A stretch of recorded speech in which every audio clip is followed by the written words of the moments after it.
Olá, boa noite. Eu tô criando essa live porque a gente teve uma situação ali no perfil da Lívia em que eu não tô conseguindo avançar. Boa, aqui a gente conseguiu entrar. E aí, assim, eu vou pedir pra Lívia, porque eu realmente não consegui, eu não sei o que o Instagram resolveu me boicotar, que eu não consigo entrar. Eu não consigo ver nenhuma live ao vivo. Opa, Ai, deu certo. agora sim. Nossa, achei que não ia dar certo. O Instagram Thaís, tá meu me Deus do céu. boicotando, Lívia. Tu percebe isso? Será que tá te boicotando ou me boicotando? Eu tô na Porque tá dúvida me agora, hein, banindo, porque Thaís? eu não consigo ver a live de ninguém. Quer dizer, hoje a Thaís não pode ver live, nem fazer, nem assistir, porque eu não posso nem ver quem é que tá fazendo, né? Então hoje o meu Olha, conteúdo Thaís, está limitado. eu acho que o Instagram não quer você aí. A Mayara tá até aí, ó, É, prestigiando a de gente. Eu acho que o prova. Instagram não quer que você seja estrelinha 2 dias É seguidos, tá? Tem que ser verdade. um Tá dia de achando cada que é vez. muito, né? Exatamente. Bom, então vamos lá então, né? Vamos fazer aqui a live no Instagram da Thaís. A ordem nos fatores não altera o produto, como já dizia a nossa jeans, né? A nossa velha matemática. Então, muito boa noite a todos. Hoje somos convidados aqui da Longevamente, né? O perfil da Thaís. E a gente está dando sequência, na verdade, nessa semana, da discussão voltada para o serviço de acolhimento institucional, né, para crianças e adolescentes. Habilitar cursos de treinamentos limitados, né? Está com essa discussão aí dessa semana. Ontem tivemos a presença da psicóloga do TJ do Estado do Rio de Janeiro, a psicóloga Luciana Lindinge, que deu uma aula para a gente ontem. Thaís certamente também dará uma aula para nós hoje, né? E eu e Thaís, a gente tem uma história muito interessante. Eu fiz o convite, né, para a Thaís estar participando de uma live comigo, a partir de um dom, de um talento que a Thaís, não sei se as pessoas aqui, né, os seguidores da Thaís sabem desse talento, ou pelo menos já perceberam, né, esse talento, de repente sim, que é o talento da escrita. Né? A Thaís escreve muito bem. Ela me conquistou, né, o seu lado profissional me conquistou exatamente a partir dessa questão do jeito da Thaís de escrever, né? Ela coloca sentimento na escrita dela. Isso eu achei muito interessante.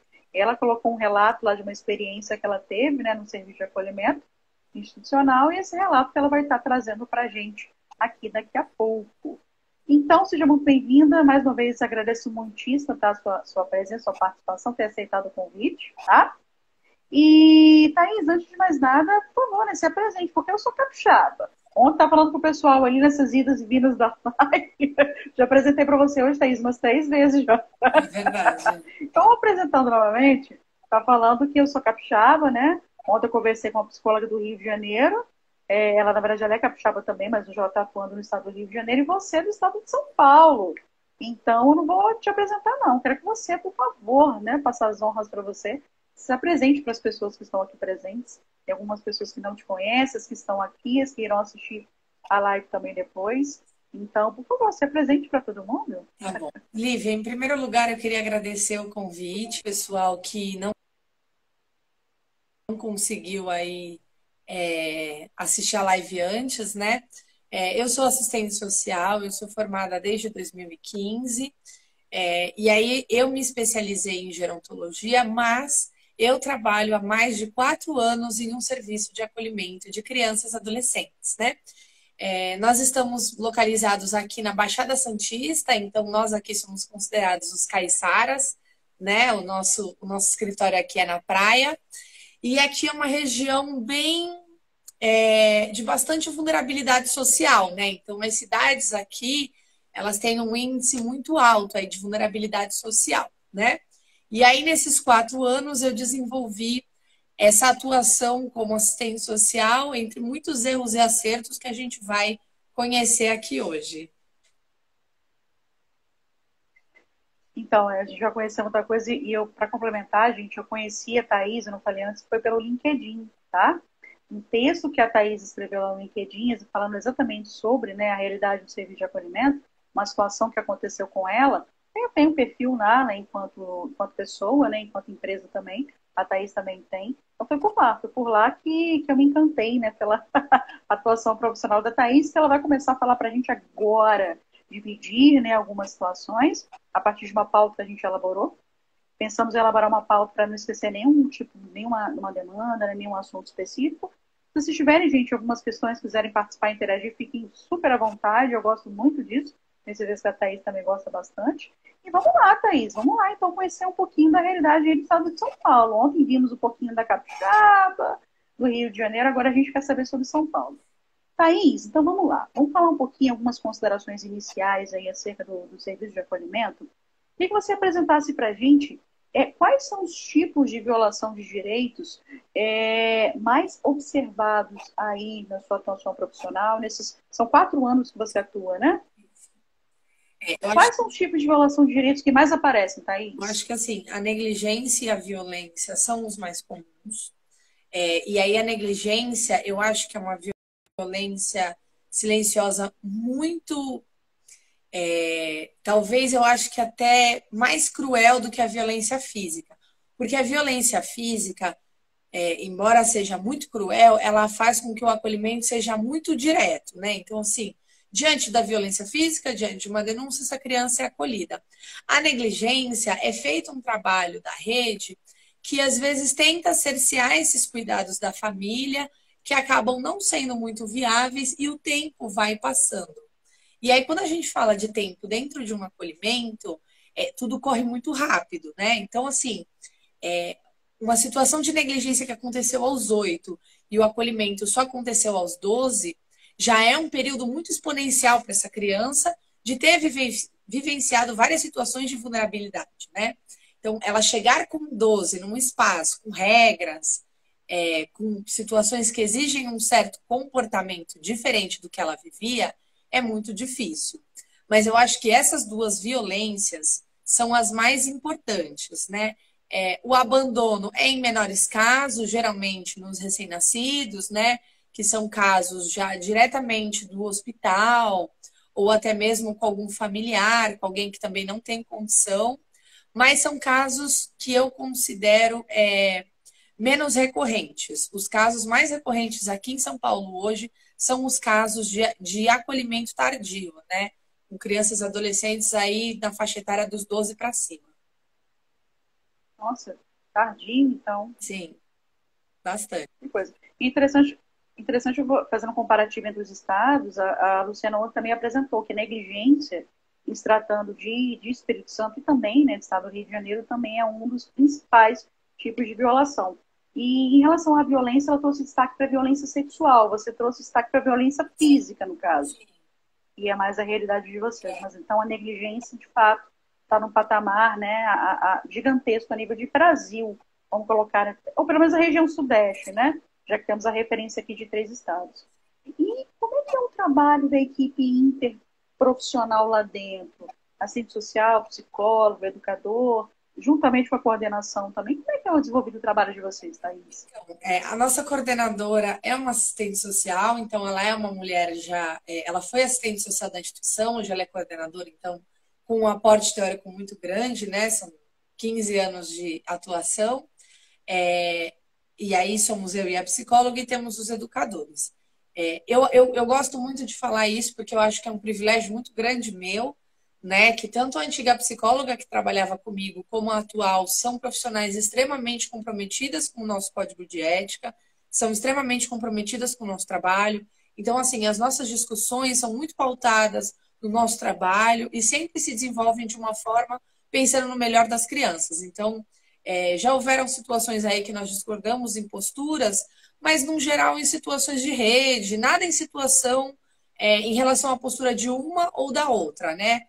A nossa coordenadora também nos dá essa autonomia de fazer os nossos atendimentos da forma que a gente enxerga, da melhor forma para aquela criança. Então, ela nos dá uma autonomia de, por vezes, não entender ou não saber onde nós queremos chegar com aquele atendimento, mas com a certeza de que a gente sabe exatamente o que a gente está fazendo. Já com os educadores sociais, eu não posso dizer que é tão simples, né? São vários profissionais, e aí o aporte técnico deles não é existente, né? Então, assim, nós, enquanto profissionais, nós nos baseamos no NECA, que é o Núcleo de Estudos da Criança e do Adolescente, que é um núcleo em São Paulo, que oferece algumas capacitações. A gente tem o Instituto Cairo também. Então, nós já adquirimos alguns cursos em que nós temos materiais que nós oferecemos para os educadores quando eles entram na instituição. Ah, mas isso adianta? Adianta mais ou menos, né? Então, assim, a gente faz, a gente explica, a gente passa diversos materiais, mas na hora H, muitas vezes, do trato diretamente com a criança e com o adolescente, eles podem ter e têm muitas vezes alguma postura que não é condizente, né? Então, assim, nós já tivemos uma situação que foi muito pontual de agressividade, que foi um tapa que foi dado, né? A Clara está perguntando como que é a aquisição. Nesse caso, Clara, não foi a prefeitura. Foi a nossa instituição, com muito custo, que a gente fez um pedido e adquirimos, né? No estado aqui de São Paulo, a gente tem algumas políticas de educação permanente em serviço de acolhimento. Na Baixada Santista, atualmente, a gente não está tendo. Foi feita uma verba, né, para uma educação permanente desses cursos, porém ela não foi aplicada por diversas questões políticas, né, enfim, que exasperam aí os nossos patamares, mas nós, enquanto instituições, nós conseguimos, com o nosso atual gestor, financiar alguns cursos, né, e principalmente esses cursos de educadores sociais. E aí, assim, a gente adquiriu e a gente explicou para ele assim, que a gente ia adquirir uma vez só, a gente faria o curso para que a gente pudesse passar para os educadores, então que eles sempre pudessem ter esse material à disposição, até porque o curso tem turmas específicas. São vocês mesmos, enquanto equipe técnica, capacitam os educadores? Sim, somos nós mesmos. Porque aí a gente e eles não tem equipe para fazer isso, né? A gente não tem uma supervisão, alguém que pudesse oferecer esse curso de forma continuada. Então vai ficar cabendo a nós, né, mais essa atribuição, né, de orientá-los. Mas, assim, acho que é muito importante a gente falar que o serviço de acolhimento ele é um serviço dinâmico, então as coisas acontecem, né? As crianças são dinâmicas, as crianças têm diversos perfis e as pessoas também têm diversos perfis. Então, a gente percebe que tem aquele educador que fala baixo, que escuta, que senta, que orienta. Já tem aquele que é um pouco mais incisivo, que já fala de uma forma um pouco mais grosseira, então que quer se impor, que quer falar um pouco mais alto, né? Então, assim, a gente tem que também adequar o nosso trabalho ao perfil do educador. Então, assim, tá sempre tentando ao máximo padronizar o que é um pouco difícil, né? Que são os perfis e as personalidades dos educadores. Bacana, bacana, bacana. Interessante você falar que vocês capacitam os educadores. Na verdade, enquanto política pública de assistência, até independentemente do espaço que a gente tiver, com as próprias palestras, né, que são realizadas, tal, a gente está capacitando todo mundo sempre, né? Assistência vai dar palestra na saúde, saúde na assistência. Então, está todo mundo na coletividade, né, meio que se capacitando e se autocapacitando também para poder, né, repassar a informação para o outro. Muito bacana. Parabéns aí por essa questão de vocês. E o NECA, você sugestionou o NECA e eu compartilhei, tinha lá eram 7 livros, uma coletânea. Esqueci agora o nome da coletânea, mas eu sei que são 7, Abrigos, né, em movimento. Livros. Exatamente isso. Nossa, lindo, lindo, lindo. Fala rapidinho pra gente do que é o NECA exatamente. Eu vi lá, assim, mas para questão que é muito conteúdo, muito material, eu tenho que ler com tempo. Só abrindo parênteses rapidinho sobre o NECA, porque eu também me interessei, acho muito legal. O NECA é o Núcleo de Estudos da Criança e do Adolescente. Ele é um instituto, né, de estudos e educação permanente para consultoria, mentoria e para desenvolvimento de conteúdos na área de serviço de acolhimento em específico. E aí eu sou uma grande fã do NECA porque nós tivemos a oportunidade em 2017 de receber uma supervisão, né, desse instituto, que é maravilhoso. E aí todos os acolhimentos de Santos se reuniam em um dia do mês e todos nós recebíamos juntos essa supervisão. Então, A gente trazia alguns estudos de caso, cada instituição tinha direito a trazer 2 estudos de caso que eram muito complexos, situações que a gente realmente não enxergava mais uma estratégia, uma forma da gente pensar, e aí a gente sentava com um supervisor que era magnífico, profissionais assim de um nível de expertise que eu nunca tinha visto na minha vida. E os conteúdos, né? A coletânea Abrigos em Movimento está disponível em PDF para quem quiser ler. Então, assim, é uma coletânea maravilhosa. São livros, assim, incríveis. E aí, assim, eu sempre digo, Lívia, que é muito importante a gente adequar a nossa realidade, né?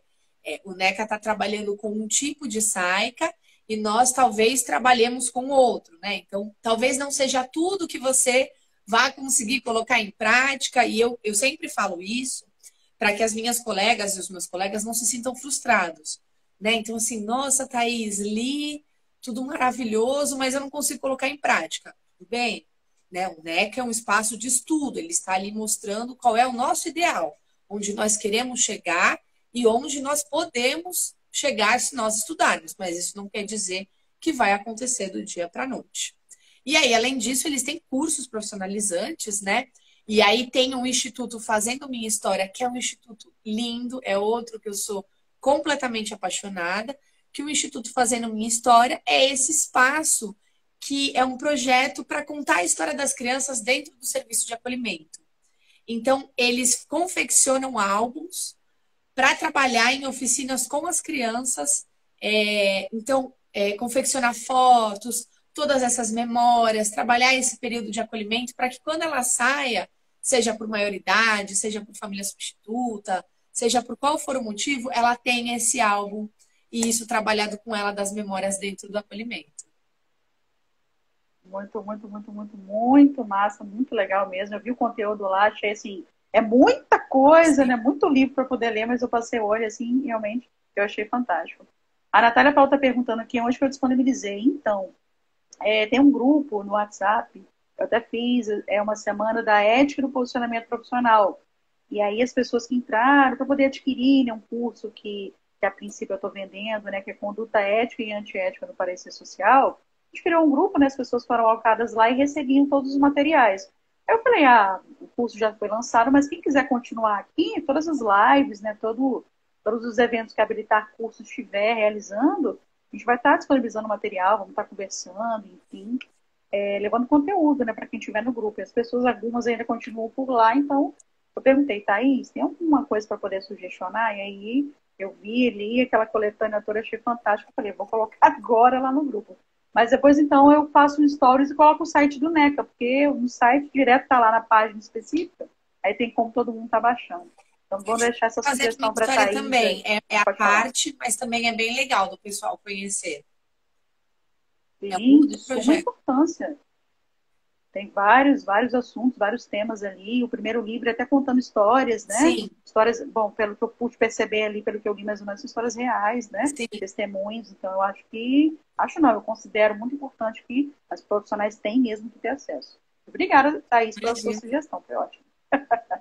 Bom, dando continuidade então ao nosso debate aqui, à nossa discussão, você falou um pouquinho em relação à rede.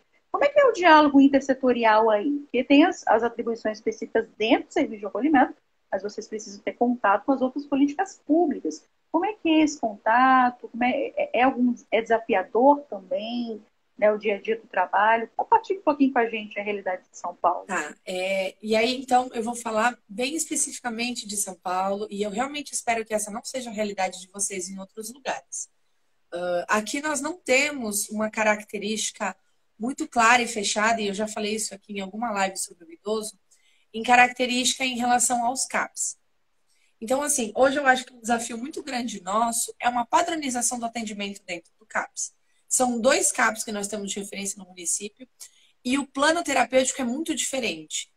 E aí, por vezes, na verdade são 3 CAPs em Santos, né? Mas 2 que atendem mais o nosso território, né? Um que é o nosso território de referência, mas um segundo que, por ter hospitalização integral, também atende. E aí, assim, eles em si são muito diferentes e aí atrapalha o nosso trabalho, né? Porque aí a criança que está no CAPS X é atendida de um jeito, a criança que está no CAPS Y é atendida de outro. E aí, às vezes, a gente tem vontade de trocar, porque às vezes dá vontade de, né, dar uma mexidinha, porque a gente fala assim, não faz sentido o jeito que está sendo atendido e não tem um padrão. Então, isso dificulta muito para a gente. Outra coisa que eu também acho que aqui em Santos assim, é difícil para nós, apesar de existir o serviço, é o serviço de atenção à violência sexual para crianças e adolescentes. É um serviço de terapia breve, que eu acho que ele está muito saturado, então a gente tem uma dificuldade de encaminhar, e aí fica um pouco nesse joga-joga de, não é a gente, vai para o CAPS, se é uma terapia mais intensiva no CAPS. E aí, assim, o CAPS aqui ele também não faz terapia clínica, ele só faz atendimento de saúde mental. Então, assim, para terapia clínica aqui na Baixada, a gente só tem os serviços universitários, que, novamente, como eu falei, também são terapias breves e são com profissionais que só duram 6 meses. Então, para a gente pensar em crianças e adolescentes que já têm um vínculo difícil, né, com profissionais dentro de um serviço que trocam, então troca equipe técnica, troca cuidador. Se ainda trocar o profissional de psicologia clínica, é muito difícil. Hoje é o serviço que a gente usa porque é o serviço que a gente tem. Mas a gente sabe que é um déficit muito grande para atender as crianças de uma melhor forma, né? Em quesito saúde, a gente tem uma boa relação. Eu acho que aqui na Baixada os serviços são muito bem articulados no quesito criança e adolescente. O conselho tutelar também é bem presente. Então, assim, eu consigo ter uma articulação boa quando eu preciso resolver algo que é fora, quando eu preciso resolver uma situação escolar, né? O conselho tutelar me dá um bom respaldo nesse sentido. Mas eu não acho que é porque é uma política pública. Eu acho que é pelo sentido de relações interprofissionais, né? A Clara está fazendo uma pergunta aqui. Como funciona a articulação entre abrigo e CREAS? O acompanhamento é bem recebido pelo equipamento? Eles acompanham todas as famílias que têm possibilidade de reintegração? Clara, acho que o que eu estava falando do Conselho Tutelar cabe ao CREAS. Depende do profissional, né? Então, assim, eu já tive profissional, eu tive uma pessoa que foi até engraçada. A gente sempre notifica o CREAS se a família ainda não é referenciada. E aí teve uma profissional que veio falando que não era a situação de CREAS para reintegração. Ela falou, não, é situação de CRAS, é situação de CRAS. Só que era uma situação tão complexa, assim, tão cheia de desdobramentos, né? Que dentro do PI ela falou, imagina, é CREAS mesmo. E mesmo que não fosse, eu ia acompanhar, porque... E aí, assim, ela foi para além da atuação de CREAS, porque ela estava muito envolvida no caso. Então, assim, eu não sei, por isso que eu falei, eu não acho, eu não espero que essa seja uma realidade de outros estados ou até mesmo de outros municípios, mas eu percebo que aqui em São Paulo, e aí eu falo porque eu conheço outros serviços no estado, a gente tem muito isso assim, o serviço se caracteriza de acordo com o profissional. Então, se o profissional é comprometido, aquele caso vai à frente, a gente consegue desenvolver estratégias, ele participa das reuniões de rede, ele vem no PI, ele faz tudo o que tem que ser feito. Mas se aquele profissional entende que não é um caso que faz sentido, fica muito difícil. E aí entra uma questão da dificuldade da gente também fomentar pelo meio jurídico. Então, assim, a gente tem algumas situações com o CAPS que a gente já levou até mesmo para audiência, né? Para que o juiz da vara da infância exigisse que as ações fossem tomadas. Eu já cheguei, eu não gosto de falar isso, mas eu já cheguei a pedir para o juiz pedir um relatório do CAPS adulto para eu saber como estava a mãe da criança, né? Então, assim, eu fiz um relatório para o juiz, eu falei assim, olha, eu já tentei milhões de contatos, eu já tentei visitar o CAPS, eu já tentei fazer reunião, eles não aparecem, eles não me dão nenhuma informação e eu realmente preciso saber, né? Eu realmente preciso dessa informação, eu preciso que a gente trabalhe em articulação e eu não tive resposta, nem mesmo para o judiciário eles não responderam, né? Eles, enfim, deram... Nossa, nem para o judiciário. Eles deram uma justificativa de que eles precisavam de uma prorrogação de prazo e eles enrolaram essa resposta, enfim. E demorou mais de 3 meses para essa resposta vir. Então, assim, depende, infelizmente depende do caso, depende do profissional, e eu acho que isso dificulta muito a gente ter uma padronização do serviço, né? Porque aí, se o profissional é muito comprometido, a gente tem um caso de talvez mais sucesso. Se o profissional não é comprometido ou está exacerbado de trabalho, e aí eu entendo que todos nós no Brasil estamos exacerbados de trabalho, porque a política de assistência está sucateada, a gente compromete aí o acompanhamento dessa família. Eu acho interessante que a Thaís, ela emociona a gente não só escrevendo, mas falando também. Não, você é rápido, certeira, você fala a verdade e a realidade. E realmente dá para perceber isso daqui, independentemente de equipamento. Se o profissional gosta de trabalhar, o trabalho flui, entende? Só não vai fluir porque não teve, esgotou de fato todas as oportunidades que tinha, todas as, né, enfim, as possibilidades. Agora, quando o profissional realmente é aquele, né, desculpa o termo, mas preguiçoso, devagar quase parando, ou às vezes também está desanimado, está exacerbado de trabalho, né, a questão de saúde mental também do trabalho nosso dia a dia influencia também, né, por conta de várias peripécias que acontecem, enfim. Enfim, aí realmente o trabalho não anda, né? Então eu considero muito, muito relevante quando você traz, né, alguns apontamentos mesmo da realidade, né? Sim. Quando a gente trabalha realmente o serviço flui. Bacana, bacana, muito bacana. Agora, falando em relação a serviço flui, vocês conseguem aí, Thaís, fazer valer o plano individual de atendimento? Tudo que vocês ali colocam como objetivo e meta, vocês, meta da equipe, meta da família, meta da criança, do adolescente, vocês conseguem rotineiramente executar o PIA? Às vezes sim. Acho que a nossa maior dificuldade, como eu falei, são com aqueles adolescentes que têm uma idade mais avançada. Então, por exemplo, eu gosto de trabalhar com exemplos para elucidar, né? A gente recebe um adolescente que foi acolhido com 15 anos. Ele já tem uma certa idade, ele já está constituído, né? E ele já tem algumas visões de mundo que são muito próprias. E aí, digamos que por um acaso ele saiu do tráfico de drogas, né? E aí ele vem para a instituição, a gente começa a incluir ele em curso, e aí a gente encaminha eles aqui para o campus. O mercado de trabalho aqui em Santos e na Baixada Santista está também um pouco saturado. Então, assim, um dos nossos desafios no PIA é a inserção desses adolescentes no mercado de trabalho. É conseguir que eles realmente consigam uma oportunidade de emprego. E mesmo quando eles conseguem, é um questionamento que eu escuto. Mas, tia, vou trabalhar todo dia para ganhar R$ 600 no mês? Eu faço isso um dia lá no tráfico, né? A senhora tá de palhaçada com a minha cara. E aí você vai por um viés da honestidade, você vai por um viés do crescimento profissional.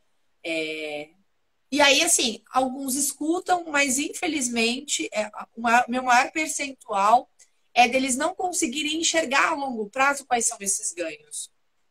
Porque para eles é muito desgastante, né? E aí, assim, o campus, eu acredito que no Brasil inteiro, né? Não só aqui, ele é um espaço rígido, ele é um espaço de muitas regras, ele é um espaço que exige uma postura e uma disciplina muito grande desse adolescente, que ele não tem, né? Então, assim, quando a gente cobra dentro do acolhimento, a gente cobra um tipo de postura. Responsabilidade com a roupa, com a própria comida, com as suas coisas, né? Enfim, o campus exige uma postura muito mais disciplinar e profissional. E é uma disciplina que, às vezes, para os adolescentes é muito exaustiva. Então, o traje... eu tive um adolescente que ele quase desistiu do campus porque ele estava com a roupa, ele saiu do campus, ele já estava, tipo assim, a 2 esquinas fora, ele foi botar o fone de ouvido. E aí alguém, não sei se era um gestor, se era um professor, passou, viu e no dia seguinte me ligou e ele só entrou com a minha presença, porque ele não poderia ter usado o fone de ouvido. Ele só poderia ter usado o fone de ouvido no momento que ele não tivesse com o uniforme. Então isso deixou ele muito irritado, porque ele falou, eu não fiz nada de errado. Né? E aí, assim, a gente conseguir trabalhar com eles essa disciplina, que às vezes pode ser um pouco exacerbada demais, é difícil. E aí eu acho que um grande desafio do PIA também, com os adolescentes, é a reintegração familiar. Porque aí depende muito de várias questões, né? Em relação à família se organizar. E aí, infelizmente, a gente tem muitos casos de insucesso, de retorno para a família com qualidade. Não que não haja o retorno para a família, mas acontece através de uma evasão. Né? Então, assim, infelizmente a família está satisfeita, infelizmente, né? Eu sempre digo isso, com o filho lá. Então, assim, mas ele está bem aí, ele está bem cuidado, ele recebe comida. ele recebe alimento e ele vem me visitar, né? Então, esse é um arranjo que a gente percebe muito aqui nas famílias, pelo menos da Baixada, né? Usam esse espaço como uma, digamos, uma creche, né? Então, assim, ele vem aqui, ele vem me ver, mas são vocês que ficam com a parte difícil de levar à escola, de fazer tomar medicação, de levar em consulta, e eu fico só responsável pela parte que eu consigo, que é ter um vínculo com ele. Mas não tem, muitas vezes, uma postura mais firme. E aí, essa postura tem familiares que conseguem desenvolver e tem familiares que não. Como eu disse, a rede não auxilia. Então, assim, onde que entra a importância do CAPS e do CREAS trabalharem todas essas questões com essas famílias, né? Então, trabalhar essa questão de pulso firme, de uma fala mais decisiva, uma organização da casa, uma organização financeira. E a gente percebe que, por vezes, o CAPS e o CREAS, por estarem superlotados de outras situações, não fazem esse acompanhamento tão próximo. E aí também cabe um pouco a nós do acolhimento atuar um pouco em todos esses aspectos, né? Então, fazer uma orientação para encaminhar para o CRAS, acompanhar para ver se a organização financeira está de acordo. E aí também sobrecarrega um pouco o serviço de acolhimento, porque aí, assim, não é o nosso papel, não somos nós que conseguimos abarcar todas essas situações, mas é uma forma de tentar diminuir as mazelas, né? A gente, infelizmente, principalmente com os mais velhos, a gente trabalha com uma redução de danos muito grande, para que ele pelo menos volte para aquela família um pouco mais organizado. E aí que ele seja talvez o agente transformador daquele núcleo familiar. Thaís, tá chegando pergunta aqui, mas antes de ler a pergunta, eu vou aproveitar a oportunidade de te fazer uma pergunta, pegando esse gancho que você falou assim, de papel de CREAS e serviço de acolhimento. E realmente, o CREAS é algo absolutamente exacerbação de trabalho mesmo, para o CAPS também, mas eu vou falar do CREAS para eu já ter atuado. Sim. E no serviço de acolhimento, só rapidamente, você tem quantos usuários lá hoje, crianças e adolescentes alocados lá? É o total de 12. São 12. Sim. Então é 12. E acho que a grande maioria, né? 12, 20. 16, 20. Aqui na Baixada todos são 20. Então, mas é um número assim, digamos, inferior às grandes demandas que tem no CREAS, por exemplo, Sim. de famílias assim. Sim. Que não tem um limite, de certa forma. É muita gente Sim. mesmo. Então, vou botar assim, quando eu trabalhava no CREAS, tinha 80 famílias lá só para eu dar conta. 80. Sim, sim. E aí, no serviço de acolhimento, estava a equipe técnica para 12 usuários. Sim. Mas não é usuário todo, né? Todo o seu contexto familiar. Aí a gente fala aqui sobre o fato do profissional ir além daquilo que está meramente dado. Ou seja, por vezes, se eu sou profissional, eu acabo extrapolando as minhas atribuições porque eu quero resolver um negócio. Sim. Eu quero ajudar. Né? Ok. Eu queria que você explicasse um pouco, porque quando eu trabalhei no CREAS, até eu mesma tinha dúvida. Eu saí de lá, fui para a unidade socioeducativa, porque eu não acompanhei muito o contexto, mas ainda careço de dúvida. Afinal de contas, até onde a equipe técnica do serviço de acolhimento pode ir com a família em separação com a demanda do CREAS? Porque eu penso, tem uma família X, se tem tanta gente acompanhando CRAS, CREAS, CAP, serviço de acolhimento, meu Deus, a família fica doida. É muita gente no meio dela. Então, até onde o serviço de acolhimento vai? Porque reinserção sociofamiliar, querendo ou não, quem vai trabalhar muito isso, penso eu, é mais equipe, né, que está ali junto com aquela criança, o serviço de acolhimento. Em audiência concentrada, o juiz vai ouvir quem é que está no centro da mesa ali. Equipe multidisciplinar forense e a equipe do serviço de acolhimento. Então, até onde a atribuição do serviço de acolhimento, de CRAS, de CREAS, como definir isso assim em rede? Para não deixar até a própria família maluca de tanta gente em cima dela. Acho que o CREAS, assim, é no sentido de organização para a transformação da vulnerabilidade social. Então, por exemplo, muitos casos a gente tem que, assim, só foi acolhido o pequeno, digamos, o filho mais novo, ou, não sei, o outro filho está com a família. Então, assim, o CREAS, ele vai trabalhar todo o contexto daquela família. Então, os encaminhamentos, a organização, principalmente, eu acho que, assim, um dos trabalhos que eu achei mais legal no CREAS é a organização financeira. Né? Então, assim, atendimentos que eram voltados para mulheres chefes de família que realmente precisavam se organizar. Então, assim, era uma assistente social que ela fazia um trabalho assim, tá, hoje você tem essa renda per capita e essas pessoas na sua casa. A partir de, sei lá, 6 meses, quando seu filho voltar para casa, é uma outra organização financeira. Então, vamos pensar nessa próxima organização financeira. Como é que vai ser com o retorno do seu filho para casa, né? Como que vai ser a relação sua com as outras pessoas, né? Como que está a sua relação com o seu trabalho? Você está conseguindo se reinserir no mercado de trabalho, apesar do seu filho estar num acolhimento, né? Então, é nesses aspectos. É como um todo, avaliando a família dentro dessa situação de vulnerabilidade. Então, assim, não atende só a mãe. Atende a mãe, atende a avó, atende o irmão. E aí eu acho que pode ser dentro de um atendimento em conjunto, enfim, da forma que o CREAS entender que é possível abarcar essas situações. Dentro do acolhimento, qual que é a nossa atribuição com a família? É entender como que está se dando esse vínculo com a criança. Então, assim, avaliar como é que são as visitas dentro do acolhimento, como que são as falas, propor atividades aí que o familiar seja o principal responsável. Então, propor uma atividade que pode ser de culinária, pode ser uma atividade artesanal, alguma atividade para a gente começar a ver como que é esse manejo.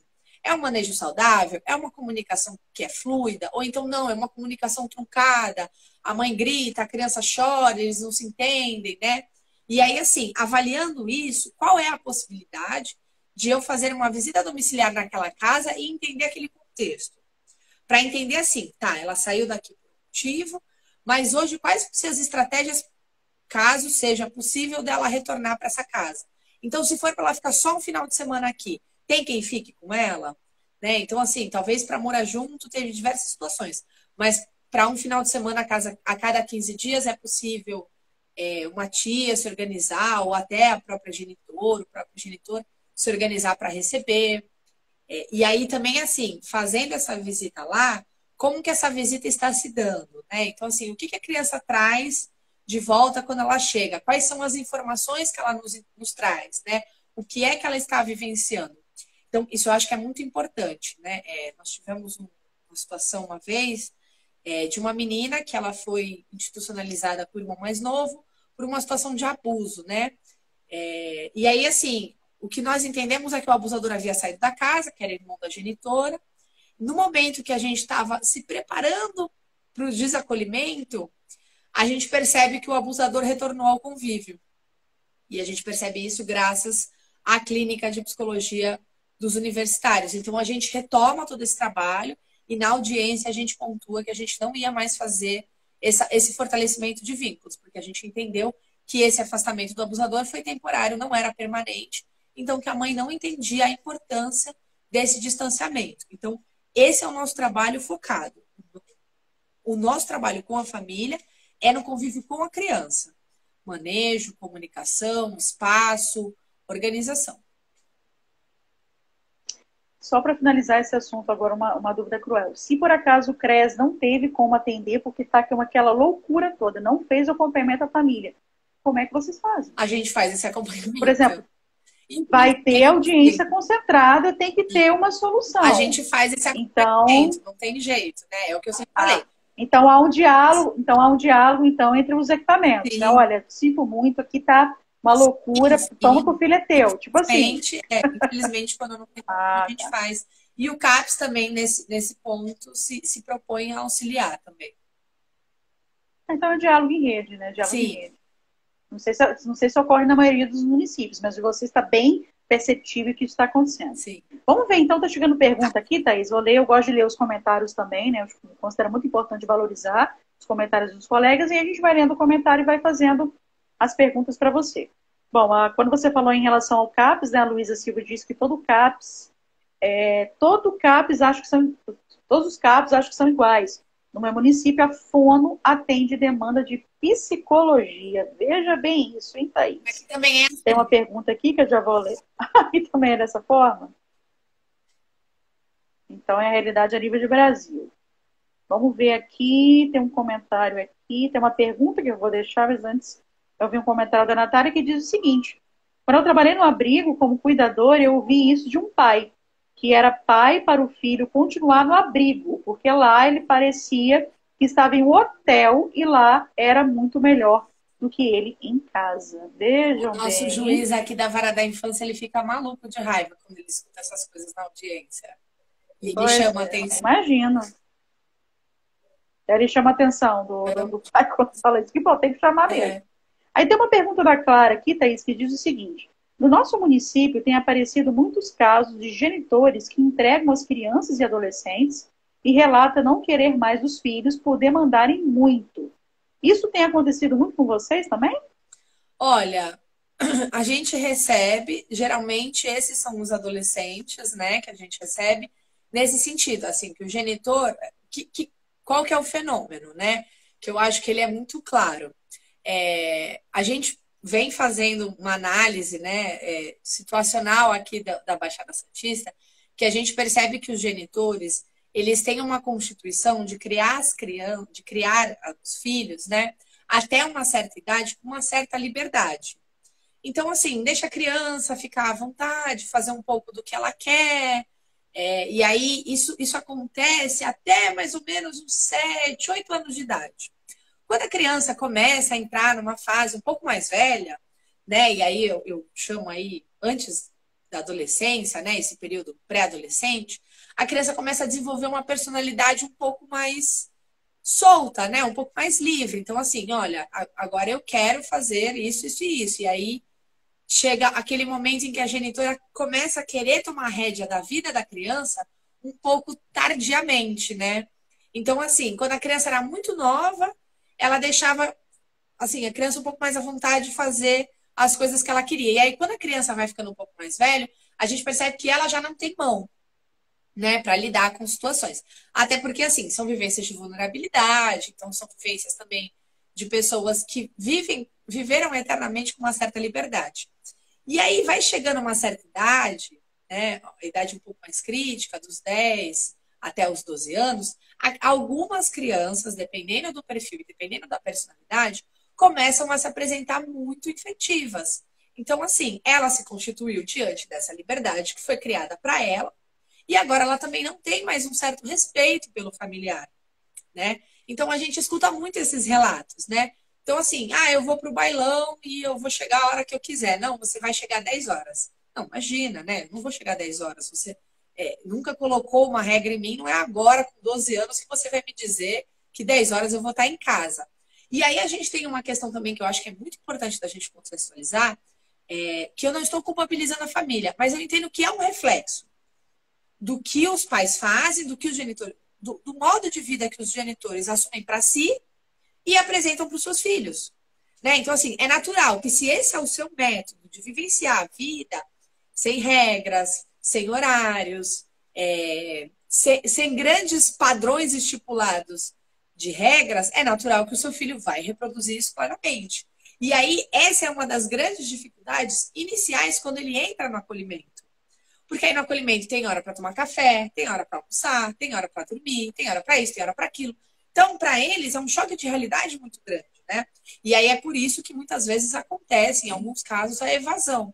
Porque depois de um período, esse adolescente não se encaixa nesse serviço, não entende a necessidade de estar num espaço como esse e prefere optar pelo modelo de vida que ele adotou para si. Né? Então, assim, isso acontece. Eu também acho que é a nível Brasil, porque eu acho que é uma característica das situações de vulnerabilidade que a gente vivencia aqui nas nossas regiões brasileiras, né? Ok, dona moça. Dona moça, fala pra gente um pouquinho, a gente fala tanto de ir além daquilo que está meramente dado. Vamos contar então rapidamente aqui para as pessoas como é que foi que eu tive acesso a você, o que aconteceu com você, que você fez, que tanto me encantou, que eu falei, tem que conhecer essa assistente social aí mais de perto. Vamos falar um pouquinho da sua realidade, porque é interessante. Eu me identifiquei com você porque a gente tem a mesma filosofia profissional, no sentido de ir além daquilo que está meramente dado. Se eu tiver que fazer, ajudar o outro, né? O outro profissional para poder a demanda se resolver, se solucionar mais rápido, eu vou fazer. Então, você tem um determinado perfil no seu local de trabalho que, na minha opinião, é até admirável. Vamos ver o que o pessoal aqui vai considerar em relação a isso. Mas conta para todo mundo o que foi aquela história, né, de quando a gente se conheceu, o que aconteceu com você lá no É serviço de isso acolhimento, aqui, ó. que está aí até hoje. É uma marca que eu tenho, né? Isso aqui foi uma mordida que eu levei já faz acho que mais de 15 dias, né? Desde que Há um mês, mais de um mês que eu li aquele post. nossa, é verdade, mais de um mês. Tá saindo, tá cicatrizando agora. Mas aí, para contextualizar para vocês, nós recebemos uma adolescente que ela tem mais de um CID, né? Então, ela tem espectro autista e no ano passado houve uma desconfiança de que ela possui também transtorno bipolar. E aí, diante disso, uma briga que nós tivemos com a Prefeitura de Santos é de que ela obtivesse 2 atendentes pessoais, 12 por 36, que ficassem com ela no período do dia. Essa foi uma luta que não foi minha, né? Foi uma luta do CAPS. E o CAPS, de referência dela na época, né? Era chefiado por uma mulher PCD também, uma deficiente visual. Então foi uma luta muito bacana, né? A gente tem uma profissional que acompanhe ela o tempo todo. Ela não precisa de cuidados físicos, mas ela precisa de orientações diárias o tempo todo. Para se alimentar, para tomar banho, enfim, para todas as atividades dela. E aí, nesse período, nós tivemos inúmeras situações com ela, de diversos tipos de agressões, e uma dificuldade muito grande no manejo, porque nenhum de nós se preparou ou é capacitado para lidar com situações de saúde mental. Então, nós não temos uma capacitação específica para entender quais são os manejos que nós temos que adotar. E aí, ela esse ano foi inserida numa nova atividade, né? Que é uma atividade que ela tem muito interesse, que é a atividade de ecoterapia. Aqui em Santos, essa atividade é uma atividade muito bacana, né? Para estimulação da saúde mental, né, das crianças, que é com os cavalos. Então, eles andam com os cavalos pelo estábulo, eles dão banho, eles alimentam, eles limpam a sela, enfim, é muito bacana. E aí, essa adolescente em si, apesar dela ter uma atendente pessoal, o nível de agressividade dela, em diversos casos, ainda assim é muito alto. E uma pessoa só não consegue dar conta de todas as situações que ela apresenta. E por causa disso, a instituição, né, a ecoterapia, entendeu bem que como eu sou a profissional que estou com ela desde o começo da inserção, né, e tenho um vínculo já muito estabelecido, um vínculo afetivo, um vínculo de respeito com ela, que eu seria uma pessoa bacana para estar acompanhando ela nessa atividade, né? E aí nós fomos nessas atividades no início de adaptação e num desses dias, né, da adaptação, eu deixei bem claro que essa não era uma atribuição minha como assistente social, mas assim, para que ela pudesse permanecer fazendo essas aulas, eu me disponibilizaria a ir sem nenhum problema, né? A acompanhar, estar junto, a fazer o que fosse preciso para que ela não perdesse essa atividade. E aí, num belo dia, ela foi fazer essa atividade, e aí, na hora de ir embora, ela sentou na cadeira de rodas, né? Uma cadeira que fica à disposição para crianças que têm alguma necessidade. Bom, por ela ser uma menina que tem um espectro autista, em certos momentos ela cisma com uma determinada situação que ela não consegue reavaliar. Então, assim, ela quer sentar na cadeira de roda, ela vai sentar na cadeira de roda e não tem quem tire ela da cadeira de roda, né? E aí a gente tem um problema muito grande na instituição que a gente não estava tendo a possibilidade de usar o carro da instituição, que estava sendo usado para outras atividades, enfim. E aí não estava sendo usado para as atividades dos acolhidos, né? Então a gente estava pedindo Uber. É um Uber próprio da empresa, né? Que é a própria instituição que pede. Por causa disso, o Uber demora muito. Então, nisso que o Uber foi demorando, ela foi brincando com a cadeira de roda, muito feliz. Na hora que o Uber chegou, ela decidiu que ela não ia sair da cadeira de roda de jeito nenhum. E aí, assim, a gente com muita conversa, né? Com muita calma, mas é uma característica dela, né? Então, assim, ela se irrita muito claramente por não ser do jeito que ela quer, então ela começou a gritar, ela começou a dizer que ela ia se jogar no chão, né? E aí a gente foi tentando, ao máximo, contornar essa situação. Bom, com muito custo, nós conseguimos colocar ela dentro do carro, ainda muito agitada, ainda muito agressiva, né? Dizendo para ela que nós iríamos guardar a cadeira dentro do porta-malas. E aí, no momento em que ela viu a gente levando a cadeira de volta para o local, ela ficou mais irritada ainda, porque ela percebeu que não havia sido do jeito que ela queria. E aí, dentro do Uber, ela me senta atrás do motorista, porque assim, não teve como ela sentar em outro lugar, porque quando ela senta também, ela é forte, né? Ela é grande, então assim, ela senta, ela fica. Eu me sentei no meio para ficar ao lado dela, porque a atendente estava levando a cadeira lá para dentro, e a atendente sentou ao meu lado. Então eu fiquei no meio, ela atrás do motorista e a atendente no banco vago. Nisso que a gente está indo para casa, né? Está indo para o acolhimento, ela começa a gritar que eu quero isso, eu quero aquilo, eu vou embora, não sei o quê. Ela abre a porta, ela pega, e aí eu descobri que esse Uber não tinha trava de segurança, né? Ela me abre a porta com tudo e escancara a porta do Uber com o Uber em movimento. E aí eu segurando ela, puxando ela para dentro, a atendente também, a gente se jogando em cima dela, a gente consegue fechar a porta. E aí ela, de novo, num outro momento de agitação, ela abre a porta de novo numa curva, que foi muito, muito, muito perigoso. Ela me abre a porta numa curva e a gente consegue de novo segurar. Nisso que eu consigo segurar ela, eu tento passar o meu braço em volta dela, né? Eu tento colocar o meu braço aqui para ela não mais tentar abrir a porta. Só que quando eu coloco o meu braço, ela me morde, né, com muita força e ela puxa. Ela faz esse movimento para trás, né? E aí, enfim, fiquei completamente zonza de dor, né? Segurando ela com o braço assim, né? Então eu permaneci com o braço aqui, o outro meio que segurando ela e a atendente com os braços em cima dela. Então, assim, foi uma situação que a gente levou para a direção, né, para a nossa gestão, pontuando o quanto era perigoso para ela não estar em um carro devidamente identificado, né? Então, assim, é importante, além de tudo, para a nossa segurança, para além da segurança de vida, porque, enfim, né, quando eu penso que ela podia ter caído do carro, quando eu penso que ela podia ter, enfim, se machucado, se ferido, podia ter até, enfim, ter sido uma situação que fosse levada a óbito, né? Nós nunca, graças a Deus, não tivemos uma situação. Mas, assim, ela segurando na cabeça do motorista, o motorista poderia ter batido o carro, enfim, poderiam ter acontecido várias tragédias. Então, a gente pontuou o quanto era importante alguns equipamentos para a gente ter. Então, assim, um carro identificado, né? Nós com crachá identificados, né? Nós temos, né? É muito importante, não é pejorativo no caso dela, é por questão de segurança.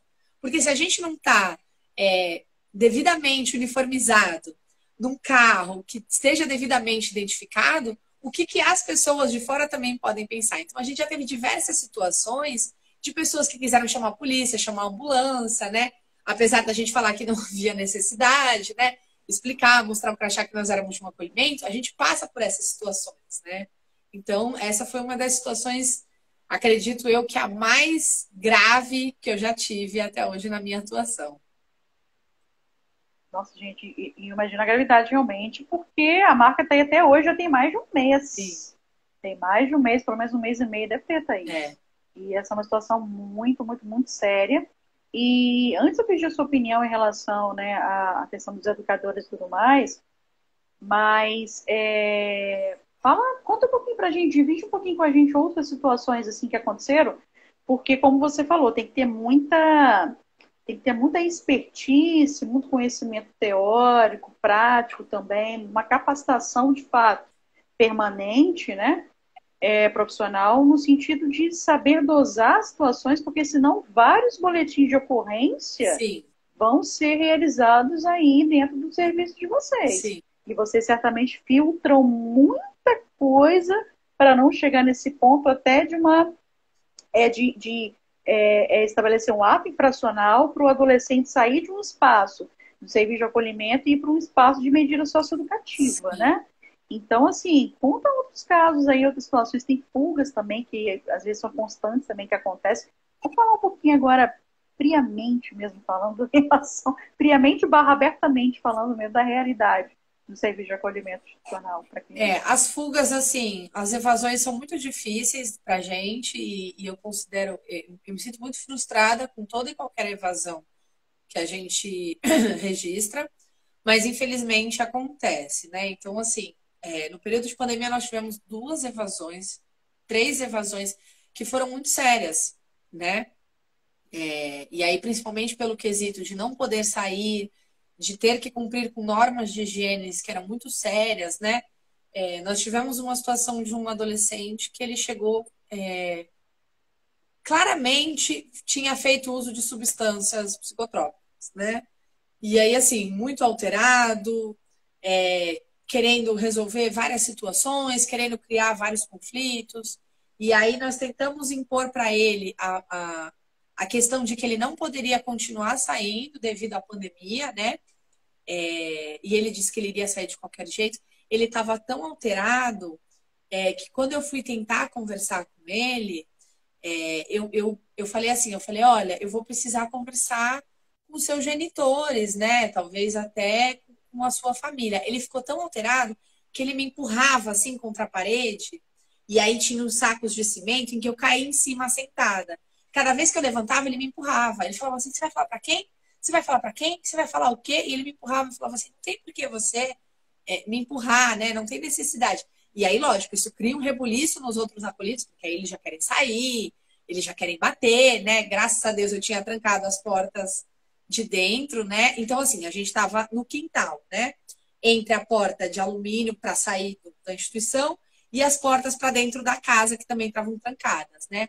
E aí ele falou que ninguém ia trancar ele lá, ele com uma força sobrenatural, ele arrombou o portão, ele arrebentou, assim, ele puxou, não sei o quê, chutou até que ele conseguiu arrebentar o portão e passou por cima do portão para sair.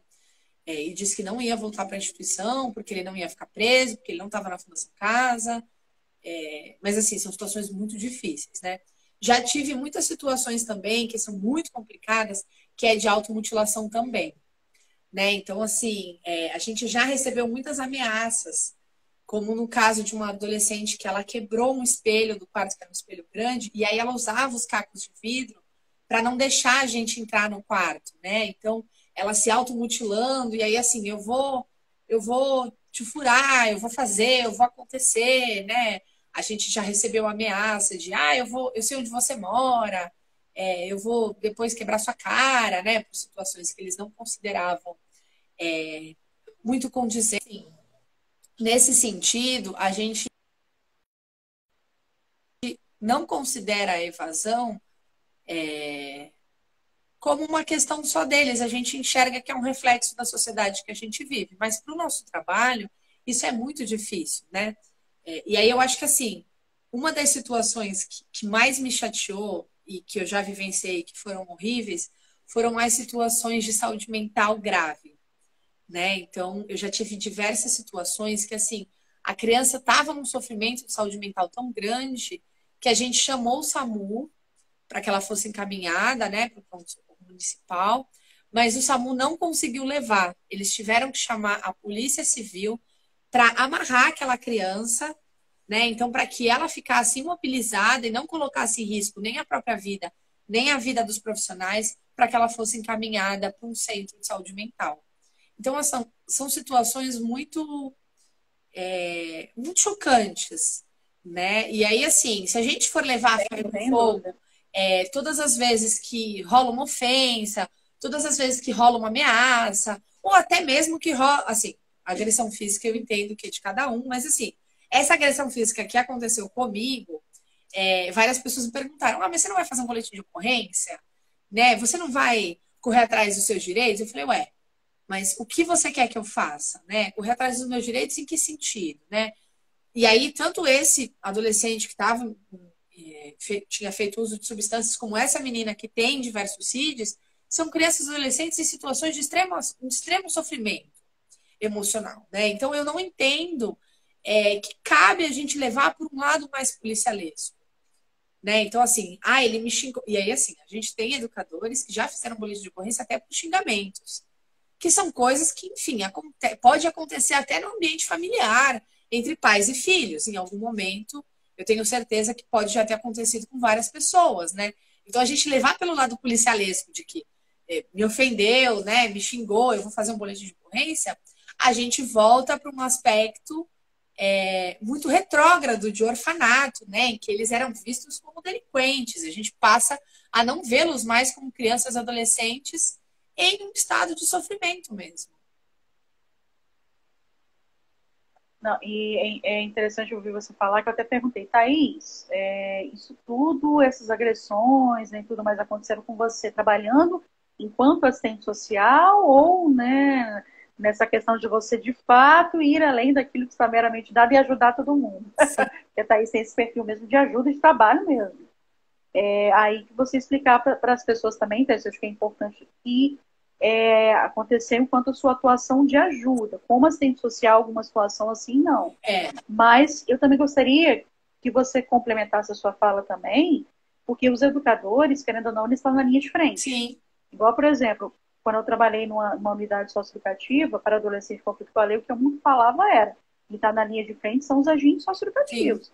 Agressão com equipe técnica e tudo mais, muito agora já os Sim. agentes é chucho para furar, é aquela coisa toda, porque na visão do agente, é uma questão mais de segurança, Sim. uma questão, é uma figura não positiva dentro do sistema para os adolescentes. No caso do educador, é igual ao agente, não é uma figura positiva. Caso não está sendo, por que não é positiva? E baseada na sua experiência técnica, que você não é educadora, você é assistente social, qual o indicativo que você dá, o conselho que você traz para os profissionais que são educadores agirem nessas situações que você citou e agora que aconteceram contigo, de empurrão e a sua marca que está aí até hoje, né, no seu braço? Ah, não, tanto a marca do meu braço, né, como essas outras situações que eu vivenciei, todas foram realmente, não enquanto a Thaís, assistente social, fazendo um atendimento dentro da sala, tentando solucionar uma questão. Realmente foi dentro de um suporte aos educadores, né? Então, assim, dentro do nosso acolhimento, a gente sempre ofereceu muito, e eu pretendo oferecer até o momento em que eu sair de lá, esse suporte para que os educadores nunca se sintam sozinhos no embate, né? Quando acontece alguma situação de infratividade, né? Mas sim, foi nesse sentido.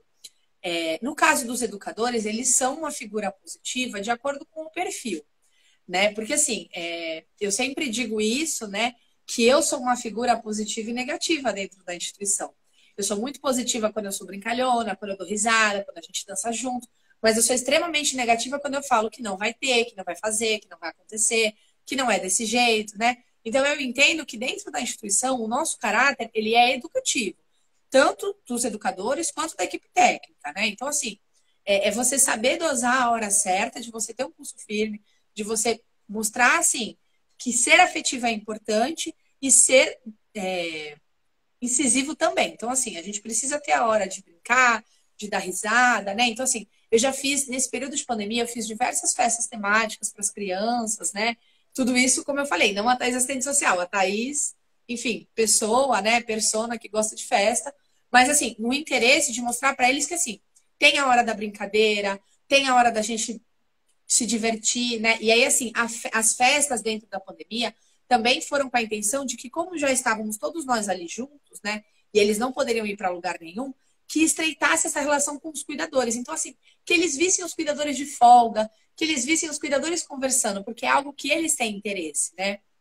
Então, assim, é muito do interesse deles ver para além de quem é o profissional. Então, quem é a Thaís, além de ser assistente social? Então, eles querem saber da Thaís noiva, que vai casar em julho. Eles querem saber da Thaís que vai para Portugal. Eles querem saber da Thaís filha, se é uma Thaís que responde os pais, ou se é uma Thaís mais obediente.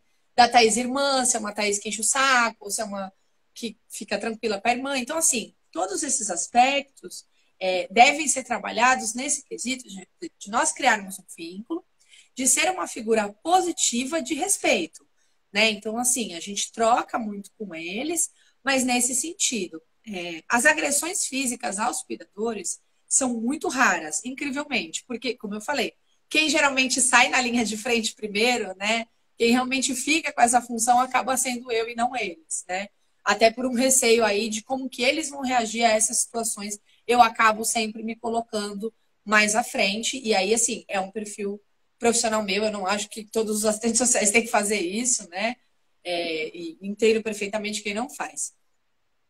Mas, assim, nesse sentido, qual que é a minha grande dica para os profissionais? É que a gente enxergue eles como as crianças que eles são, né? Então, assim, eu não gosto, e eu sempre bato nessa tecla. Ah, mas o meu filho não faz isso. Ah, mas o meu filho não é assim. Mas ele não é o seu filho. E você não é a mãe dele. E ele não tem uma família como a sua. Então, assim, não use a régua da sua família como parâmetro. A sua família não é um parâmetro, nem a minha. O parâmetro que ele tem é o parâmetro da vulnerabilidade social. É a questão social que mede as situações da vida dele. Então, assim, não não é nenhuma surpresa que ele saiba falar vários palavrões. Não é nenhuma surpresa que ele saiba cantar vários funks. Ah, mas o meu filho não sabe. Mas porque na sua casa você não escuta. né? Então, assim, enxerguem eles como os adolescentes, as crianças que eles são. E consigam entender que, assim, onde é que eu posso ser transformador dessa realidade? Então, assim, eu sempre falo isso. Eu não sou contra eles escutarem funk. E eu não acho que isso vai, em algum momento, resolver a nossa relação, vai melhorar a nossa relação. Então, assim, vocês podem escutar o funk, mas vamos avaliar o que está escrito na letra do funk. Não é não escutar, é só prestar atenção no que está sendo falado. Você concorda com o que você está cantando? Será que você já parou para pensar no que é que você está cantando? Eu não estou dizendo que você não vai poder escutar, né? E aí, assim, será que você está aberto a ouvir outros tipos de música? Será que se eu te mostrar outras modalidades, né, outras atividades, outras músicas, será que você também não vai ter interesse para ampliar o seu estilo musical? Então, quer dizer, eu não preciso cercear ele para ele ser como o meu filho, que escuta música, enfim, né? Ah, o meu filho escuta música clássica, escuta isso, escuta aquilo. Não, ele pode escutar todos os tipos de música, inclusive o funk. Mas eu acho que é importante que nós tenhamos esse papel de entender que o adulto somos nós. Então, eu sempre falo isso, né? Não tente se igualar a ele, né? Então, ele me xingou, eu vou revidar, ou então eu vou colocar ele de castigo, ou então, às vezes, acontece. Eu não vou falar com ele. Eu falo, gente, o adulto são vocês, né? Não, eu vou dar um gelo nele porque me ofendeu e aí eu vou dar um gelo nele. Não é um gelo que vai resolver. Igualzinho os agentes. Igualzinho. Exato. Né? Então, eu falei, Parece que é pedagogia mesmo, né? senta, conversa, fala, olha, você me ofendeu, eu achei isso muito chato, né? Achei isso extremamente desrespeitoso. Porque é isso, assim, acho que cabe a nós sempre, o tempo todo, lembrarmos que nós somos os adultos, as pessoas maduras e, principalmente, os agentes transformadores dessa realidade. Perfeito, perfeito, perfeito. Vamos ter um comentário aqui, Thaís, das pessoas. A Natália está falando, né, sobre várias questões que você falou, as pessoas estão comentando. Vamos dar uma olhadinha. Sim, o cuidador / educador é quem está ali no dia a dia também sofre, né, várias ameaças, como Sim. você bem contextualizou. E ela traz um exemplo empírico também, né, da realidade dela, que quando ela trabalhava como cuidadora, ela não dormia em nenhum plantão. Ela sempre ficava atenta às crianças e adolescentes. O correto é não dormir mesmo, né? Ou então, pelo menos, fazer um rodízio entre os profissionais. Como é que é isso daí? Porque os agentes... Eu durmo Então, os todos dois os são dias. espaços... Os dois são espaços de instituição total, mas os agentes fazem um rodízio. Bom, Lívia, pelo menos eu lá é durmo plantão todos os 24 dias horas. acreditando que os meus cuidadores estão lá acordados, ganhando para ficar 12 horas acordados. Eu durmo todos os dias crendo que isso é real. Se é ou se não é, isso é problema da coordenadora, mas eu creio que é real. Se não, durmo à noite. Tá, tá. Não, porque os agentes, eles faziam um rodízio, né? Mas sempre tinha alguém Não acordado, sei. né? Até porque são dois, assim. O certo é os dois estarem acordados, né? Porque para as crianças não dá para ficar um só. Aí a Natália coloca aqui, infelizmente não serão crianças ideais que serão abrigadas, e sim crianças e adolescentes que já perderam e romperam vários vínculos e direitos. Pois bem, quer comentar essa fala da Natália? Que as crianças ideais, eu acho que é um patamar muito cruel que a sociedade impõe mesmo, né? E eu acho que é muito difícil, porque eu penso assim, não é que eu não tenha vínculos rompidos na minha vida. Não é que eu não tenha tido, talvez, outros direitos cerceados, né? É que talvez a minha situação não tenha sido de um acolhimento. E aí eu acho que é muito ruim quando a gente cria essa padronização da criança, que ela tem que ter um perfil um perfil burguês, infelizmente, um perfil de uma classe média alta, que a gente sabe que eles não vão ter, né? E assim, a gente tem histórias maravilhosas de adoções tardias, né? De adoções, enfim, de crianças maravilhosas que se tornaram grandes pessoas aí, trajetórias. Lógico, nós temos histórias muito tristes, mas eu acho que nós temos histórias de superação que às vezes são até maiores do que as crianças consideradas ideais, né? Então, assim, eu tenho, né, já tive aí vivência de acolhido que saiu do Brasil, que foi embora, enfim, ganhou bolsa. Tem um acolhido que há pouco tempo ganhou bolsa no Bolshoi, né, para dançar balé, um menino. Né? Então, assim, eu entendo que essa ideia de ser ideal é muito difícil. né? Porque eu acho que não existe o ideal, né? E às vezes eu acho que a gente se surpreende ainda mais quando... Mas eu entendi, Natália, eu entendi o ideal que você falou. Eu só quis contextualizar, porque eu acho que é isso. Acho que a gente precisa conversar mais sobre e desmistificar que parece que só porque veio de acolhimento tá carimbadinho lá que é delinquente, que é menor infrator, que é isso e aquilo. Então, acho que a gente tem que desmistificar.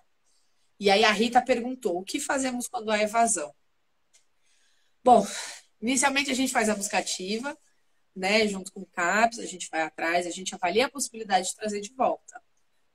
Quando somos adolescentes, com seus 12, 13 anos, é um pouco mais difícil. Se a criança bate na tecla de que ela não quer voltar para o acolhimento, ela não é obrigada. O serviço é um serviço de portas abertas, que a criança está ali por livre e espontânea vontade a partir de uma certa idade. O que a gente faz quando a criança fala assim, eu não vou voltar, eu estou aqui, eu quero ficar aqui, eu vou ficar aqui. A gente pede uma audiência de urgência, a gente reúne toda a rede e a gente faz o desacolhimento com o nosso acompanhamento pós-desacolhimento. Então, mesmo a criança sendo desacolhida, porque é o desejo dela, né? E aí, se for o caso da genitora também, enfim, chegou a comum acordo, a gente permanece por 6 meses acompanhando se vai haver a necessidade de fazer um novo acolhimento ou se realmente aquela família vai se reorganizar. Peraí, mas vamos lá, vamos supor uma situação assim de violência sexual, onde o suposto agressor está dentro de casa e a criança quer porque quer voltar para lá. Mesmo assim, ela volta se for a Não, vontade nesses dela? casos não, mas assim, é muito difícil. Geralmente, os casos que eu mais tenho aqui, e aí foram todos que eu peguei de evasão, foram situações de tráfico de drogas.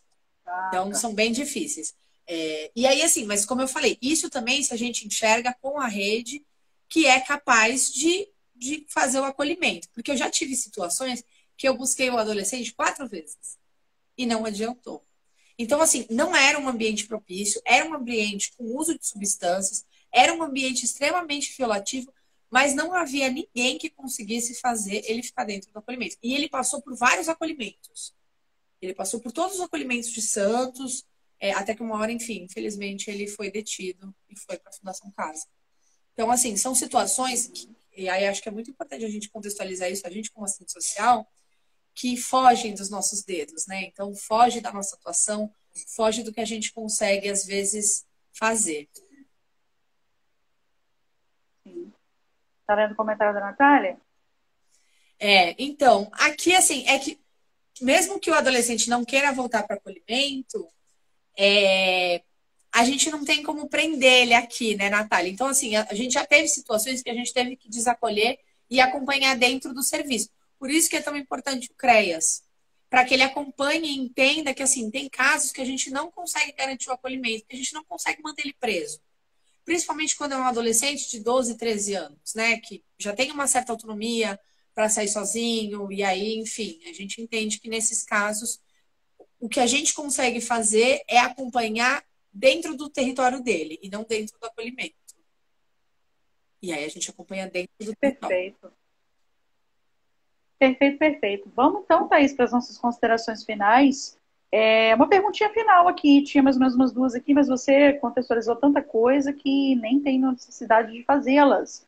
Então, vamos fechar com um assunto que eu particularmente gosto muito de perguntar. Tanto perguntei para a Luciana ontem, considero relevante também perguntar para você. Como é que é a relação de vocês aí com a vara da infância e juventude? Os pareceres profissionais que vocês elaboram são considerados aí pelos operadores de direito? Sim, a vara da infância aqui conosco é muito bem articulada. Nós temos uma relação até bem próxima com o juiz e a promotora da vara da infância.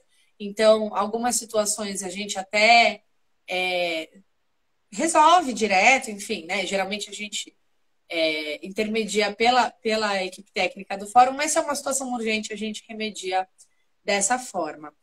A equipe técnica do fórum tem uma boa relação conosco, né? Então, assim, eu participo do grupo gestor da Família Acolhedora de Santos, do apadrinhamento afetivo, mesmo nós não sendo da família acolhedora, né? Sendo um outro serviço, a gente sempre participa porque o fórum traz tantas temáticas incríveis que é muito vantajoso para a gente participar, né? Eu digo que é sempre uma aula mensal que a gente tem sobre acolhimento, né? Então, assim, nesse caráter, eu tenho zero reclamações, assim. Tudo a gente está finalmente, né, com situações de adoção, né, que é uma situação que eu não pegava há muito tempo. Então, tudo é discutido em equipe, né, com a equipe do fórum, é tudo reavaliado com reuniões entre a gente. Então, o trabalho é muito bem feito. Eles participam de todos os PIAs, fazem considerações maravilhosas, então é uma relação muito boa, não tenho o que falar. Thaís, vou fazer uma pergunta que estava na pauta, como você falou aí sobre apadrinhamento afetivo. Eu tenho uma opinião minha, não baseada em prática, né? Baseada apenas, talvez, num senso comum, vamos colocar mesmo, num senso comum, né? Mesmo minha opinião pessoal aqui e tal. Em relação ao apadrinhamento afetivo, qual é a minha opinião, assim? Eu não considero muito bom, estou falando em relação a não ter prática, isso é importante, teoria e prática. Eu não considero muito bacana no sentido, né, do vínculo que é estabelecido, de quão doloroso seria romper. Então a criança está lá, né, institucionalizada e tem os padrinhos que levam para casa no final de semana, passa férias escolares e tudo mais, querendo ou não, cria-se um sentimento ali de ambas as partes e que em algum momento isso daí pode ser rompido, que é a criança voltando para a família de origem, com a criança sendo adotada, enfim. Qual é a sua opinião em relação a isso, assim, baseada na sua experiência também? Ah, o apadrinhamento afetivo, ele é um programa para crianças e adolescentes que não têm a viabilidade de serem colocadas em família substituta e que possivelmente não têm retorno para a família de origem. Então, o apadrinhamento é voltado para aquelas crianças que têm aí, digamos, 10, 11, 12 anos e que possivelmente vão ficar até os 18 anos dentro do acolhimento. A ideia do apadrinhamento é que essa criança não fique sem nenhum vínculo afetivo dentro da instituição. Então, assim, isso realmente é muito comum das pessoas entenderem que, assim, leva no final de semana e leva nas férias escolares. Só que o apadrinhamento, ele é um serviço contínuo e permanente. Então, assim, o vínculo que se cria com essa criança é um vínculo de vida e é um vínculo de total responsabilidade. Tanto que o apadrinhamento aqui em Santos, as madrinhas afetivas, até agora a gente só tem mulheres, são reconhecidas na vara da infância como responsáveis legais das crianças. Então, elas têm possibilidade de tomar algumas decisões, ou enfim, não tomar decisões enquanto a criança é pequena, porque cabe a nós do acolhimento, mas assim, participar de algumas ações. Então, por exemplo, qualquer situação que a criança vive, a gente tem contato direto com a madrinha. Então, assim, ela vivencia todas as situações de agressividade, todas as situações, enfim, de desilusão, de dúvida. Eles acompanham em relação à escola, eles acompanham em relação à saúde, eles acompanham em todos os aspectos dessa criança de vida. Então, assim, eu gosto sempre de dar um exemplo de uma madrinha e de uma afilhada que a gente tem, que já é um vínculo bem estabelecido, elas já estão bem. Já tem um vínculo maior, né? Ela vai ficar até os 18 anos com a gente e possivelmente ela não pretende voltar para a família de origem, ela talvez pretenda morar sozinha. O vínculo delas é tão bacana, é tão legal, que há pouco tempo a madrinha fez uma reunião conosco, a gente faz uma reunião mensal para a gente contar como a criança tá e ela também nos trazendo informações. E aí ela nos contou que estava acontecendo uma situação na escola. E ela falou, olha, ela me relatou que teve uma briga na escola. E aí eu olhei para a psicóloga e falei, nossa, mas eu não tô nem sabendo. Aí a psicóloga falou, eu também não. Ela falou, não, então, mas eu quero que tenha uma reunião na escola. Eu falei assim, olha, não vou eu na escola porque não cabe, porque não foi para mim que ela contou. E eu acho que hoje a principal figura de responsabilidade para ela é você. Então eu acho que a pessoa aí na escola tem que ser você. E aí ela falou, ah, mas eu vou que nem mãe. Eu vou para defender a minha filhada. Eu vou para defender o meu. Que não sei o quê. Aí eu falei, ah, mas essa é a intenção, é para você ir e para que ela veja que assim, ela te contou e você foi atrás de resolver a situação dela, né? Então, assim, você foi atrás de garantir esse direito dela. Então, isso é muito bacana, porque valida muito esse sentimento dessa afilhada, né? Então, ela falou, poxa, que legal, né? Eu falei para ela, era uma situação que eu queria que ela resolvesse, e ela resolveu. É diferente de quando a gente resolve. No nosso quesito, eles enxergam com um caráter muito institucional, né? Então, assim, ela está resolvendo porque eu estou no acolhimento, ela está resolvendo porque eu estou acolhida aqui, é o dever dela. Quando é a madrinha, ela está resolvendo porque ela realmente se importa comigo, ela realmente entendeu a minha demanda, né? Então, assim, essa afilhada percebeu que, assim, a minha Essas crianças e adolescentes, eles têm essa visão tem, de que esses a padrinhos gente, é porque então, eles querem é, mesmo, esse que apadrinhamento, vão fazer parte mesmo da e vida, esse apadrinhamento, ele inclusive tem, depois que sair do acolhimento, continua fazendo parte sim, da vida deles? sim, sim, é para a vida inteira. Tanto que, Nossa, assim, que o bacana. apadrinhamento, ele tem uma equipe técnica, que é uma assistente social, uma psicóloga e uma coordenadora também, que são as profissionais que fazem esse contato direto com a madrinha. Então, assim, às vezes a gente liga, olha, tá difícil, olha, não sei, qualquer situação que a gente veja que a madrinha tá, sei lá, extrapolando, enfim, a gente não liga para a madrinha, a gente liga para a equipe técnica do apadrinhamento, fala, olha, dá um toque nela, né? Olha, acho que isso aqui não foi legal, acho que isso aqui não foi bom, acho que essa fala não coube. Então, assim, a equipe técnica do apadrinhamento acompanha essas madrinhas. São grupos mensais de madrinhas afetivas, são grupos bimestrais de afiliados. Então, assim, é um acompanhamento que eles mesmos passam por uma avaliação. Então, não é qualquer madrinha e qualquer padrinho que entra no programa, né? Você passa por uma avaliação, você passa por uma capacitação, como na família substituta, né? Então, é como adotar, assim, não é qualquer pessoa que pode adotar. Você tem que ser considerado apto para adotar. Então, você precisa ser considerado apto para apadrinhar uma criança ou um adolescente. Então, é um serviço muito bacana. Ainda no Brasil, a gente está aí engatinhando com ele, mas é um serviço maravilhoso. Assim. A gente tem grande. Opa, tá me ouvindo, Thaís? Nossa, eu acho interessante que dá uma esperança até de afeto também para esse público infanto-juvenil que está lá dentro, né? A Ah, não tem uma gente, esperança de ser adotado. a gente tem Ah, situações, não aqui em Santos, né? Porque o programa de apadrinhamento acontece faz pouco tempo, mas em outras cidades o acolhido saiu com 18 anos e os padrinhos ajudaram financeiramente a organizar a casa. Então, assim, olha, a gente vai ajudar nossa, com metade do aluguel, só o resto é seu. Mas, assim, sentavam com ele para falar assim: olha, vamos ver suas contas, né? Agora é a hora que você precisa pensar. Então, assim, é um serviço para a vida inteira, assim, é um vínculo de vida, né? Então, é realmente uma nossa. madrinha, um padrinho, uma família permanente para ele viver. A única coisa que não acontece é morarem juntos, né? Então, não existe o caráter de adoção. Ele não vai morar em nenhum momento com essas pessoas, mas é uma rede de suporte que se cria. Porque aí, assim, é a madrinha, mas a madrinha tem toda a sua rede de suporte. Então, a família, os filhos, né? Então, toda aquela família passa a fazer parte da vida daquela criança e daquele adolescente. Nossa, eu fiquei maravilhada agora. Nossa, amei. As pessoas aqui também estão falando aí que estão É amando. muito Nossa, que serviço bacana. bonito. Então, a nível de Brasil, então, está sendo Implantado. implantado Sim, gradativamente. Eu já ouvi falar, mas não fui muito a fundo para saber. Então, é é gradativo. gradativo. Vai de cada estado, né? Aqui em São Paulo a gente avançou em alguns municípios, assim. Eu não sei dizer exatamente em quantos, mas de interior para São Paulo a gente já tem alguns. E aqui no litoral já temos duas cidades. De 9 já temos duas. Nossa, amei, amei mesmo. Amei, amei, amei. Não é mais senso comum, não. Agora eu já sei que a É, Thaís explicou. porque antigamente o Thaís, vamos finalizar acolhimento era dessa então. forma. Sim. Era mais cruel, né? Então, assim, realmente na verdade, assim, não era um apadrinhamento. Existia essa nomenclatura mal feita, né? De pessoas que eram voluntárias que queriam fazer uma boa ação no final do ano, na Páscoa, enfim. Mas a gente deixa claro que isso não Uhum, foi isso. e nem nunca será o apadrinhamento afetivo. O apadrinhamento afetivo é esse programa que existe hoje, que é regulamentado por lei. Então, esse aí que eu conhecia. Vai É, lá, fica um é o que eu pouquinho depois. defino. Gente do céu, tá doida. Nossa, amei, amei saber.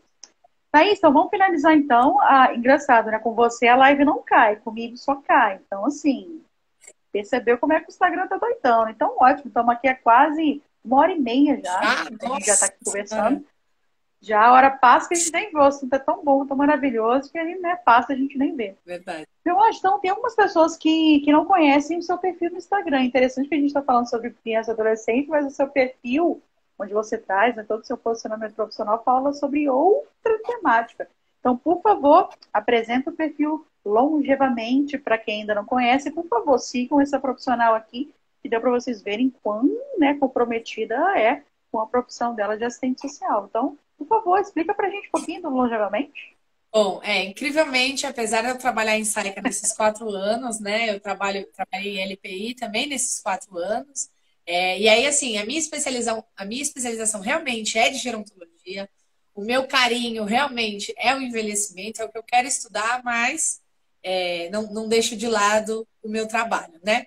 Então, assim, dentro do Longevamente, eu falo sobre o envelhecimento, não só com idosos, mas o envelhecimento de vida. Então, tem horas que eu falo sobre o envelhecimento em relação às crianças, sobre a relação da avosidade, sobre livros infantis para se trabalhar envelhecimento com as crianças, cuidados paliativos, né? Entender a crise dos 30, né? Então, nesse sentido, todo o meu conteúdo é mais voltado para o envelhecimento, né?